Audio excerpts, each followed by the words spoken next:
A recent report from the Red Cross finds nearly half Americans cannot do basic swimming moves, and that includes things such as floating, treading water, jumping into water deeper than your height, and swimming 25 yards without stopping. Now that pool season is here, it's crucial to have these life-saving skills. You need to know it well. It takes just a few moments of not being supervised for accidents to happen.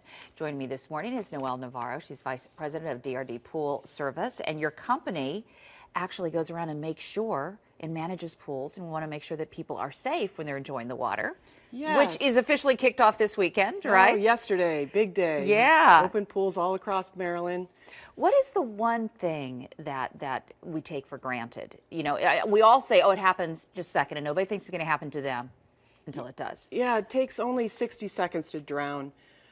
So what's really important is that you always watch your children in the water, and if they're a non-swimmer especially, that you get the word out to families to give your kids swim lessons. How young should they be to really get comfortable in the water? They have infant swim lessons, and they're age appropriate, skill level appropriate. It's the best thing you can do to protect your child from drowning. And I'd like to get the message out, and thank you, Marianne, for having us here today. No, this is very important, and we're glad that you've taken time to come in. And we want to, before we run out of time, make sure we explain one difference because of this. This is very important. This is a U.S. Coast Guard approved life vest. And parents are the first line of safety against drowning, and then the Coast Guard vest for anyone who is a non-swimmer is the second leading thing that you can do to help children to stay safe in the water. Oftentimes you'll see parents just put the floaties on the kids and think, well, they're good. They've got the floaties. That's not necessarily the case, right? No, and even with a Coast Guard vest, the parent should be in the water helping their child so that they know they can never go in the water without an adult supervision.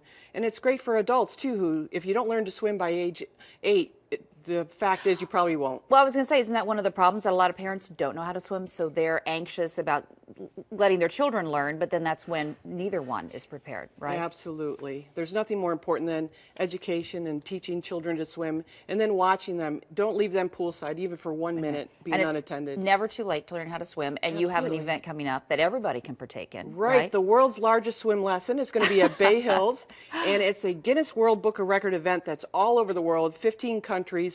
Over 34,000 people participated last year, and they set the Guinness World Book of Records for the largest continuous swim lesson across the country. And we're going to be participating at Bay Hills Swim Club on June 20th at 11 a.m. And it's just to make some noise that drowning is preventable. It is preventable. It's just a matter of educating yourself, being prepared, knowing the risk, and taking all measures to protect your family, which begins with the parents, is always setting the standard, right? Absolutely, absolutely. And that's what we're making noise about today. And I hope you all are paying attention. May is National Water Safety Month. Yeah. So think safety, take the pledge. Log on to our website, take the safety pledge with your child, and teach them about water safety. All right. Thank you so much for coming in, Noelle. Thank you. And of course, the more information on the world's largest swimming lesson will be on our website. You can go to foxbaltimore.com. All the information you need right there.